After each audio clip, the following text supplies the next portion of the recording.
गुटख्याची वाहतूक करणाऱ्या सातारा जिल्ह्यातील युवकास अटक।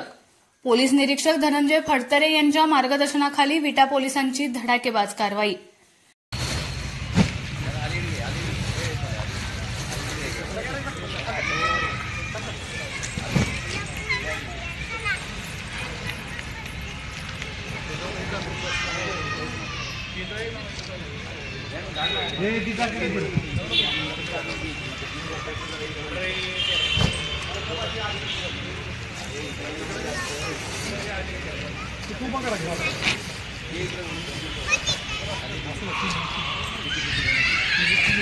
विटा पोलिसांनी केला 28 लाखाचा गुटखा जप्त।